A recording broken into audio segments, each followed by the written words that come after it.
Hello, my name is Jacob Watson. I'll be giving a presentation on ruminal acidosis. I'll be going over the causes of ruminal acidosis as well as some treatment and preventative measures that you could take to prevent your cows from contracting ruminal acidosis. Acidosis is very common in feedlots. It can be caused by excess feeding of processed carbohydrates and not enough forage in the diet of cattle. Carbs are very high in energy and easily fermentable in the rumen of cattle, so they increase the feed efficiency of cattle and allow more weight to be put on and more allow farmers to meet the yield demand that they're trying to meet before they sell cattle to slaughter. But by doing this, farmers can mistakenly overfeed their cattle or provide too much of an imbalance of concentrate in their diet compared to forage. And this is what leads to the imbalance of pH or the lowering of pH in the rumen of the cattle and leads to acidosis. And it can lead to death if not treated in a timely manner. So this is a slide going over rumen pH and what kind of goes on when a cow over overeats carbohydrates and how that is actually lowering the pH of the rumen. Uh, Excess concentrate in the diet, in the ration of the diet, leads to overproduction of volatile fatty acids, and most of these volatile fatty acids uh, don't really have a low enough pH to lower the pH of the rumen around it. But the acid of concern is lactic acid. The pH of this acid is 3.5 compared to the 6 to 6.5 in a normal rumen.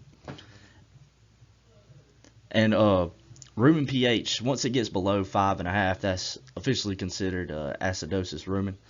And once it gets below 5.5, this is where we start to see a lot of the clinical problems that are associated with ruminal acidosis. It can cause decreased rumen motility, and it also, once the pH of the rumen starts to drop into a certain level, some of the essential microbes that provide a lot of the essential nutrients for the ruminant start to die off because they can't survive at this lower pH environment.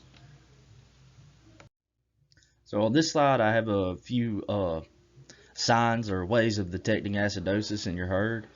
Dehydration, lethargy, decreased feed intake and weight, which is a key sign there, because I mean, if you're feeding these high energy diets, you would expect your cattle to be gaining weight at an increased rate than it usually is on a more forage based diet.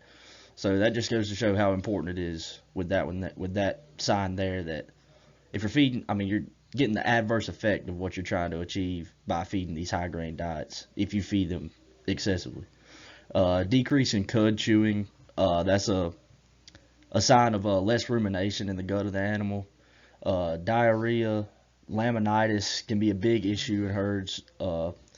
Laminitis is linked to acidosis by when the rumen of the pH falls too severely, the cow will actually start producing endotoxins and histamines, and these compounds cause the blood vessels to contract and increase blood pressure inside the animal. And these can cause the smaller blood vessels in the hooves to actually rupture and cause damage to the laminae inside the hooves. And this is what can end up causing laminitis in a cow that has acidosis. Also, kidney and liver abscesses, pretty severe issue, can lead to culling. All of these could eventually lead to culling, which is why it's very important to get a hold of the situation before it gets too severe. The image on the right just shows how all of these, really all of these symptoms can, all of these symptoms lead to a loss of profit. Because I mean, you're trying to feed these cows and fatten them up before they go to slaughter, but you're actually achieving the opposite, and by hurting their ruminal pH levels. So just a few other detection methods that I thought were pretty interesting. One of them is using ultrasound equipment to measure ruminal wall thickness and ruminal mucosa thickness. Ultrasound is pretty commonly used in cattle farms to detect pregnancy and also to predict muscle grade and muscle yields. Uh, Ultrasound is a machine that emits sound waves inside the body of the animal. These sound waves bounce off tissues of different density and revert back to the machine and make a picture on the screen that you could see you could see a picture on the screen of the different densities of tissues. And some guys did a study and figured out that they could use ultrasound to measure the ruminant wall thickness and mucosa thickness, and figured out that as these numbers increase, so pH level drops. So as the pH level is dropping, the ruminant wall thickness and mucosa thickness is increasing. So I thought that was a pretty interesting way of like detecting acidosis before it gets too far, and it's a quick and easy, non-invasive way of doing it in the field.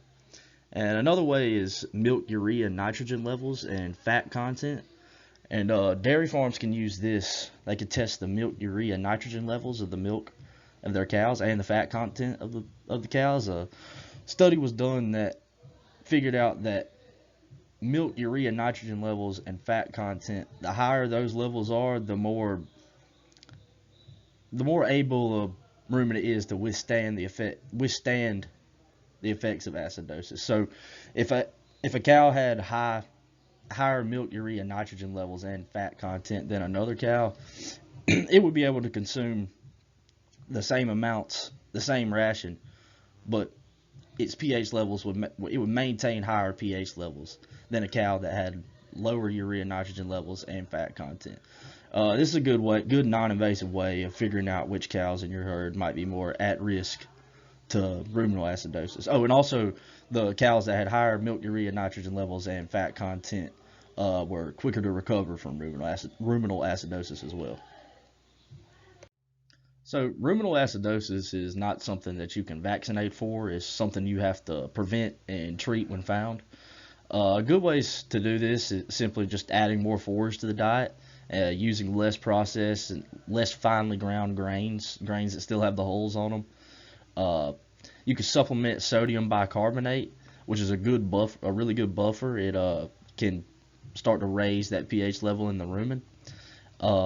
Another one is a ruminal fluid transplant. This involves when you have an animal affected with ruminal acidosis and you have a healthy animal, you can actually take some of the normal rumen fluid from the unaffected animal, add it to the rumen of the acidosis animal, and it'll actually start to relieve some of those acidosis effects and raise rumen pH level and increase the numbers of microbes.